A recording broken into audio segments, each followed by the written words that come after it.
সময়ত তোমালোকে ঘৰতে থাকি নিশ্চয় আমনি পাইছা নহয় জানো? আজি এই আমনি দূৰ কৰিবলৈ মই অনুপমা চৌধুৰী তোমালোকৰ মাজলৈ আকৌ আহিছোঁ। আজি মই এতিয়া 4th চেপ্টাৰ ইণ্ডিয়াছ এক্সটাৰ্নেল ৰিলেশ্যনছৰ ওপৰত কুৱেশ্যন এনচাৰবিলাক দিম, তোমালোকে ভালদৰে চাবা। ভাৰতৰ বৈদেশিক সম্বন্ধ।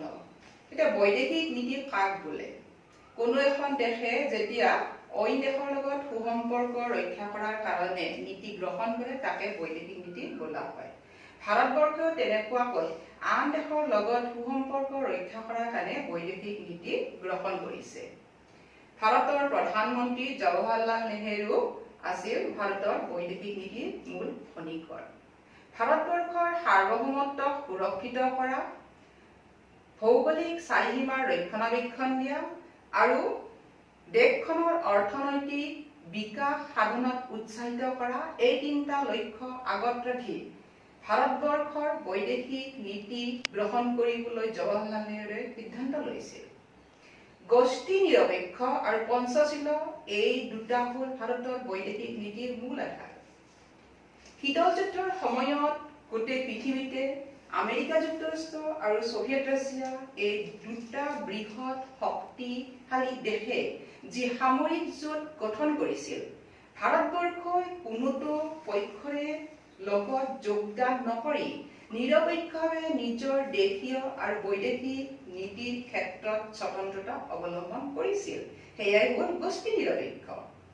আৰু পঞ্চশীল হ'ল যে ভাৰতবৰ্ষই চীনৰ প্ৰধানমন্ত্ৰীৰ লগত লগ হৈ 5টা নীতি গ্ৰহণ কৰিছিল। এই নীতিকেইটাৰ ভিতৰত আছিল যে ভাৰতবৰ্ষই অইন দেশৰ সাৰ্বভৌমত্বক শ্ৰদ্ধা কৰিব, অইন দেশক আক্ৰমণৰ পৰা বিৰত ৰাখিব, অইন দেশৰ আভ্যন্তৰীণ ক্ষেত্ৰত হস্তক্ষেপ নকৰিব, অইন দেশৰ লগত পাৰস্পৰিক বুজাবুজি আৰু সহযোগিতাৰ মাজেৰে চলিব আৰু শান্তিপূৰ্ণ সহাৱস্থা। এই 5টা নীতিকে পঞ্চশীল নীতি বুলি কোৱা হৈছে। আৰু ইয়াৰ ওপৰত আধাৰ হিচাপে লৈ ভাৰতবৰ্ষই বৈদেশিক নীতি গ্ৰহণ কৰিছে। এতিয়া এই চেপ্টাৰটোত থকা কুৱেশ্যন এনচাৰ কেইটা এনেকুৱা নিজা চাবা তোমালোকে। 1 নম্বৰ প্ৰশ্ন, বৈদেশিক নীতি কাক বোলে? উত্তৰ, যি নীতিৰ দ্বাৰা এখন দেশে আন এখন দেশৰ লগত সুসম্পৰ্ক ৰক্ষা কৰিব পাৰে তাকে বৈদেশিক নীতি বোলে। 2 নম্বৰ, ভাৰতৰ বৈদেশিক নীতিৰ মূল খনিকৰ কোন আছিল? উত্তৰ, জৱাহৰলাল নেহেৰু। 3 নম্বৰ, নেহেৰুৱে বৈদেশিক নীতিৰ লক্ষ্য তিনিটা কি কি ৰাখিছিল? উত্তৰ, 1 নম্বৰ, যথেষ্ট কষ্ট আৰু ত্যাগৰ বিনিময়ত লাভ কৰা সাৰ্বভৌমত্বৰ সংৰক্ষণ কৰা। 2 নম্বৰ, ভাৰতবৰ্ষৰ ভৌগোলিক চাৰিসীমা ৰক্ষণাবেক্ষণ কৰা। 3 নম্বৰ, দ্ৰুত অৰ্থনৈতিক বিকাশ সাধনত উৎসাহিত কৰা। 4 নম্বৰ, ভাৰতৰ বৈদেশিক নীতিৰ মূল আধাৰ দুটা কি কি আছিল? গোষ্ঠী নিৰপেক্ষ আৰু পঞ্চশীল নীতি। 5 নম্বৰ, গোষ্ঠী নিৰপেক্ষ শব্দটো কোনে প্ৰথমে ব্যৱহাৰ কৰিছিল? উত্তৰ, 1954ত জৱাহৰলাল নেহেৰুৱে কলম্বোত গোষ্ঠী নিৰপেক্ষ শব্দটো প্ৰথমবাৰৰ বাবে ব্যৱহাৰ কৰিছিল। 6 নম্বৰ, গোষ্ঠী নিৰপেক্ষতাবাদ নীতি বুলিলে কি বুজা? উত্তৰ, দ্বিতীয় বিশ্বযুদ্ধৰ পিছত পৃথিৱীত আমেৰিকা আৰু ছোভিয়েট ৰাছিয়া এই দুটা বৃহৎ শক্তি গোষ্ঠী আবিৰ্ভাৱ হৈছিল।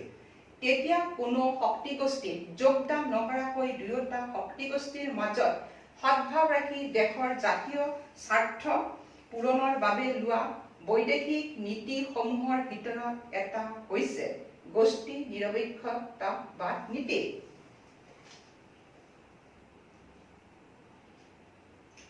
7 নম্বৰ প্ৰশ্ন, পঞ্চশীল নীতি বুলিলে কি বুজা যায়? নীতি কেইটা কি কি? উত্তৰ, ভাৰতবৰ্ষ আৰু চীনৰ মাজত সম্পৰ্ক ৰক্ষা কৰাৰ বাবে জৱাহৰলাল নেহেৰুৱে চীনৰ প্ৰধানমন্ত্ৰী চৌ এন লাইৰ লগত 1954 চনত 5টা নীতি ঘোষণা কৰিছিল আৰু এই নীতিকেইটাকে পঞ্চশীল নীতি বুলি জনা যায়। 1 নম্বৰ, অইন ৰাষ্ট্ৰৰ ভৌগোলিক অখণ্ডতা আৰু সাৰ্বভৌমত্বৰ প্ৰতি পাৰস্পৰিক শ্ৰদ্ধা প্ৰদৰ্শন কৰা। 2 নম্বৰ, পাৰস্পৰিক অনাক্ৰমণ অৰ্থাৎ আন দেশক আক্ৰমণৰ পৰা বিৰত থকা। 3 নম্বৰ, আন ৰাষ্ট্ৰৰ আভ্যন্তৰীণ বিষয়ত হস্তক্ষেপ কৰাৰ পৰা বিৰত থকা। 4 নম্বৰ, সকলো দেশকে সমভাৱে বিবেচনা কৰা আৰু পাৰস্পৰিক সহযোগ কৰা। 5 নম্বৰ, শান্তিপূৰ্ণ সহাৱস্থানৰ প্ৰতি সমৰ্থন জনোৱা। 8 নম্বৰ প্ৰশ্ন, ভাৰতৰ বৈদেশিক নীতিৰ গুৰুত্বপূৰ্ণ লক্ষ্যসমূহ কি আছিল? উত্তৰ: 1 নম্বৰ, দেশৰ ভৌগোলিক অখণ্ডতা ৰক্ষা কৰা। 2 নম্বৰ, আন্তঃৰাষ্ট্ৰীয় শান্তি আৰু নিৰাপত্তা বজাই ৰাখিবলৈ উৎসাহিত কৰা। 3 নম্বৰ, ভাৰতৰ চাৰিসীমাৰ ভিতৰত থকা লোকসমূহৰ নিৰাপত্তা নিশ্চিত কৰা। 4 নম্বৰ, চুবুৰীয়া ৰাষ্ট্ৰৰ সৈতে বন্ধুত্বসুলভ সম্পৰ্ক স্থাপন কৰা। 5 নম্বৰ, অন্যান্য ৰাষ্ট্ৰৰ সৈতে ব্যৱসায় বৃদ্ধি কৰা। 6 নম্বৰ, ভাৰতৰ আকাশমাৰ্গ আৰু নৌমাৰ্গ সুচল কৰা। 7 নম্বৰ, ঔপনিৱেশিক শাসনৰ অধীনত থকা ৰাষ্ট্ৰসমূহৰ স্বাধীনতাক উৎসাহিত কৰা। 8 নম্বৰ, আন্তঃৰাষ্ট্ৰীয় বিবাদসমূহ শান্তিপূৰ্ণভাৱে সমাধান কৰা। 9 নম্বৰ, ৰাষ্ট্ৰসংঘৰ ওপৰত ভাৰতবৰ্ষই বিশ্বাস ৰখা আৰু সহযোগিতা কৰা। 9 নম্বৰ প্ৰশ্ন, ভাৰতৰ বৈদেশিক নীতিৰ উদ্দেশ্যসমূহ লিখা। উত্তৰ: ভাৰতৰ বৈদেশিক নীতিৰ উদ্দেশ্যসমূহ সদায় একে হৈ থকা নাই। সময় আৰু পৰিস্থিতিৰ লগত উদ্দেশ্যসমূহ কেতিয়াবা পৰিৱৰ্তনো হৈছে। বৈদেশিক নীতি গ্ৰহণ কৰা দিনৰে পৰা হাতত লোৱা উদ্দেশ্যসমূহ হ'ল: 1 নম্বৰ, ভাৰতৰ ভৌগোলিক অখণ্ডতা ৰক্ষা কৰিবলৈ চেষ্টা কৰে। 2 নম্বৰ, বিশ্ব শান্তি ৰক্ষা কৰিবলৈ ভাৰতবৰ্ষই চেষ্টা কৰে। 3 নম্বৰ, অহিংসা আৰু শান্তিপূৰ্ণ উপায়েৰে যিকোনো সমস্যা সমাধান কৰিবলৈ বিচাৰে। 4 নম্বৰ, ভাৰতবৰ্ষই অইন ৰাষ্ট্ৰৰ আভ্যন্তৰীণ বিষয়ত হস্তক্ষেপ নকৰে। 5 নম্বৰ, চুবুৰীয়া ৰাষ্ট্ৰসমূহৰ সৈতে বন্ধুত্বপূৰ্ণ সম্পৰ্ক বজাই ৰাখে। 6 নম্বৰ, ভাৰতবৰ্ষই জাতিগত বৈষম্যৰ বিৰোধিতা কৰে। 10 নম্বৰ প্ৰশ্ন, ভাৰতৰ বৈদেশিক নীতিসমূহ কি কি? উত্তৰ: 1 নম্বৰ, গোষ্ঠী নিৰপেক্ষতা। এই নীতিটোৰ জৰিয়তে ভাৰতবৰ্ষই শীতল যুদ্ধৰ সময়ত আমেৰিকা আৰু ছভিয়েট ৰাছিয়া এই দুয়োটা শক্তিগোষ্ঠীত যোগদান নকৰি নিৰপেক্ষ ভূমিকা পালন কৰিছিল। 2 নম্বৰ, উপনিৱেশিকতাবাদ আৰু সাম্ৰাজ্যবাদৰ বিৰোধিতা। এই নীতিটোৰ জৰিয়তে ভাৰতবৰ্ষই এছিয়া আৰু আফ্ৰিকাৰ ৰাষ্ট্ৰসমূহক উপনিৱেশিক শাসনৰ পৰা মুক্ত কৰাত বিশেষ ভূমিকা গ্ৰহণ কৰিছিল। 3 নম্বৰ, বিশ্ব শান্তি স্থাপনত ৰাষ্ট্ৰসংঘক সমৰ্থন কৰা। ভাৰতবৰ্ষই ৰাষ্ট্ৰসংঘৰ প্ৰতিষ্ঠাপক সদস্য ৰাষ্ট্ৰ নহয়, হয় ৰাষ্ট্ৰসংঘ গঠন হোৱা দিনৰে পৰা আজিলৈকে ৰাষ্ট্ৰসংঘক নিয়মিত ৰূপে দান বৰঙণি দি অহাৰ লগতে ৰাষ্ট্ৰসংঘৰ সকলো ক্ষেত্ৰতে সহায় সহযোগিতা আগবঢ়াই আহিছে। 4 নম্বৰ, ন্যায়সংগত লক্ষ্য সাধন। মহাত্মা গান্ধীৰ আদৰ্শৰ দ্বাৰা অনুপ্ৰাণিত হৈ ভাৰতবৰ্ষই আন্তঃৰাষ্ট্ৰীয় বিবাদসমূহ অহিংসা আৰু শান্তিপূৰ্ণ পদ্ধতিৰ দ্বাৰা সমাধান কৰিবলৈ ইচ্ছা কৰে। 5 নম্বৰ, অন্য ৰাষ্ট্ৰৰ সৈতে বন্ধুত্বপূৰ্ণ সম্পৰ্ক স্থাপন।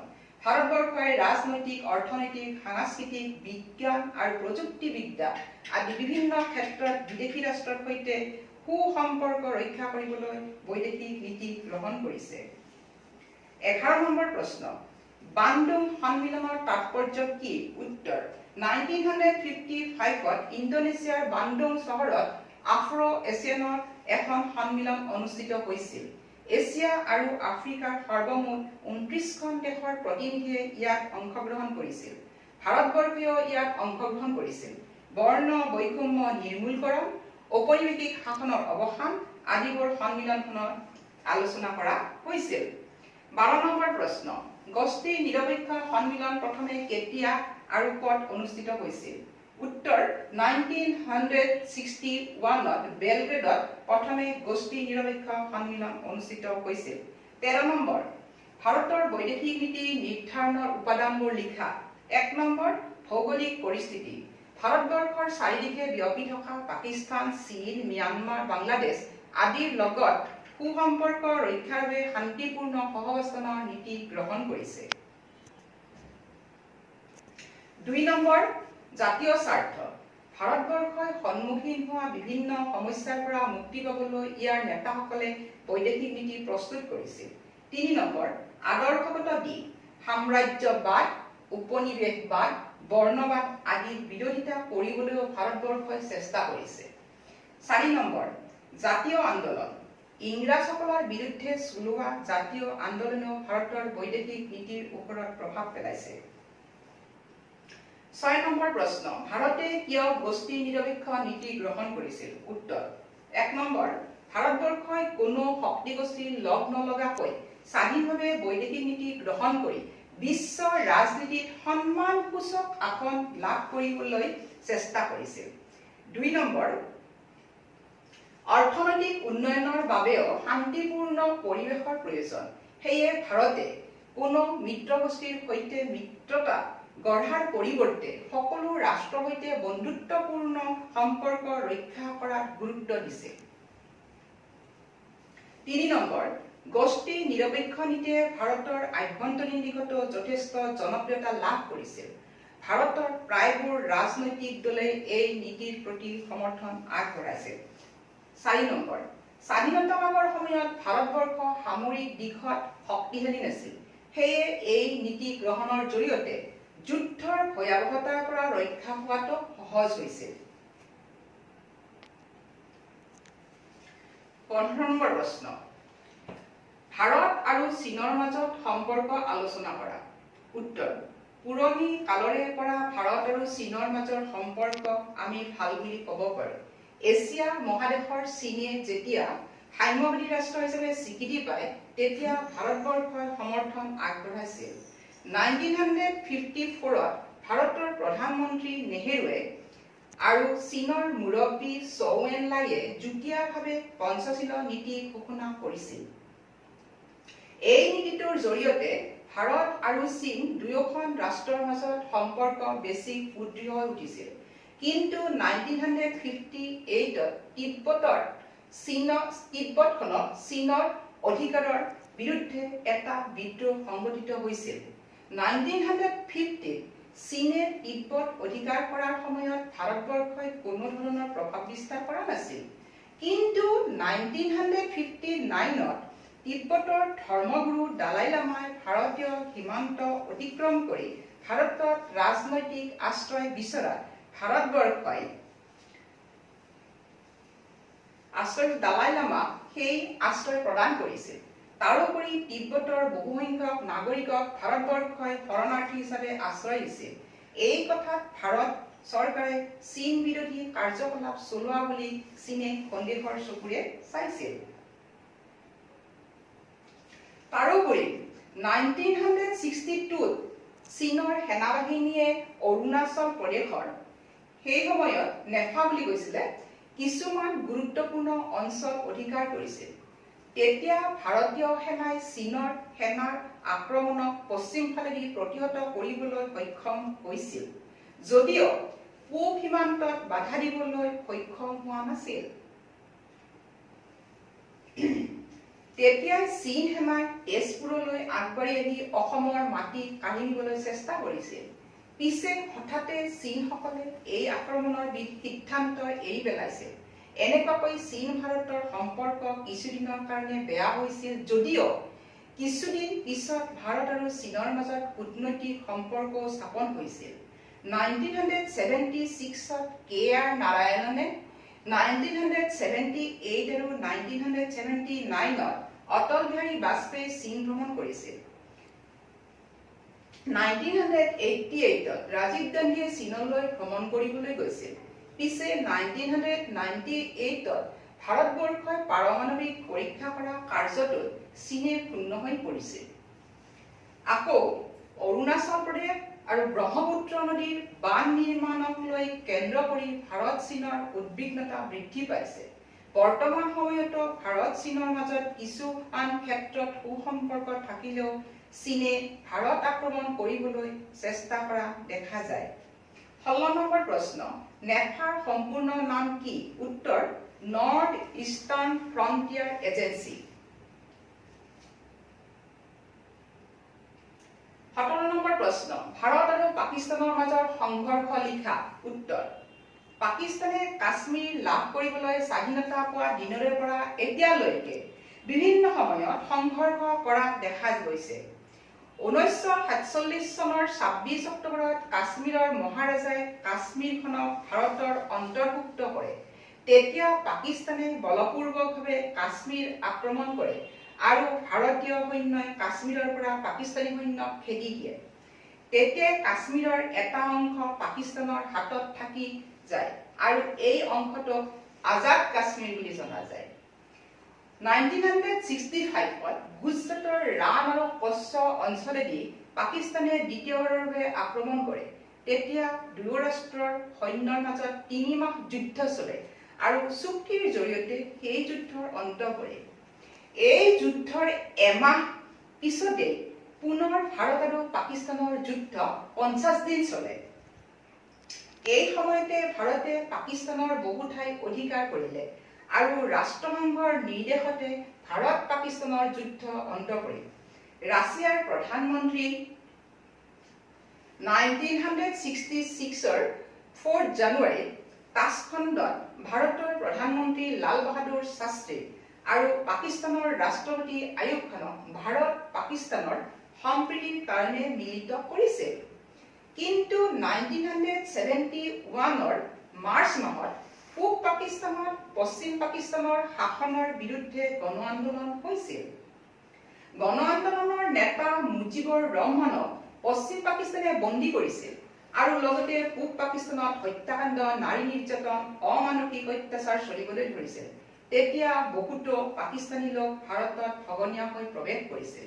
ভাৰতবৰ্ষই এই ভগনীয়াসকলক শৰণাৰ্থী হিচাপে গ্ৰহণ কৰি পশ্চিম পাকিস্তানৰ বিপক্ষে যুদ্ধত অৱতীৰ্ণ হৈছিল।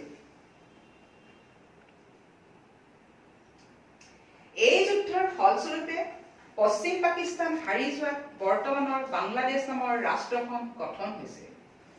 পাকিস্তানে জম্মু কাশ্মীৰৰ সন্ত্ৰাসবাদী কাৰ্যকলাপত বিভিন্ন সময়ত জড়িত হৈ থকা দেখা গৈছে।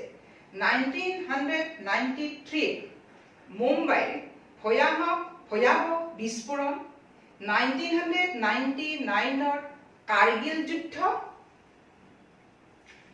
2001 চনৰ 13 ডিচেম্বৰত ভাৰতীয় সংসদত সন্ত্ৰাসবাদীৰ আক্ৰমণ, 2009 26 আগষ্টত বোম্বাইত সন্ত্ৰাসবাদীয়ে আক্ৰমণ কৰা কাৰ্যত পাকিস্তান জড়িত আছে বুলি প্ৰমাণিত হৈছে।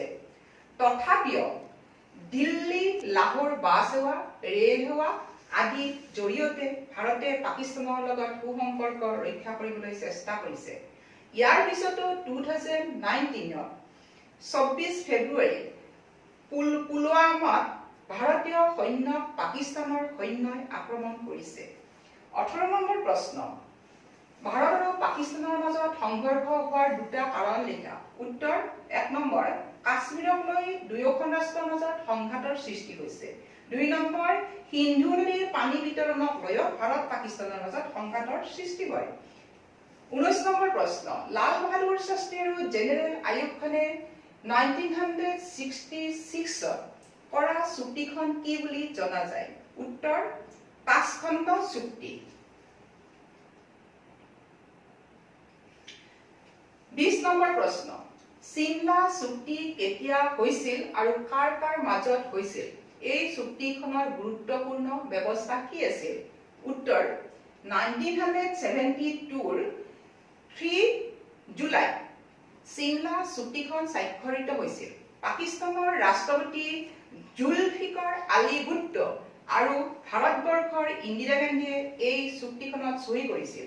চুক্তিখনৰ ব্যৱস্থাসমূহ আছিল: 1 নম্বৰ, ভাৰত আৰু পাকিস্তান দুয়োখন ৰাষ্ট্ৰই দ্বিপাক্ষিক শান্তিপূৰ্ণ আলোচনাৰ জৰিয়তে তেওঁলোকৰ বিবাদ আৰু সংঘাতবোৰ সমাধান কৰিব।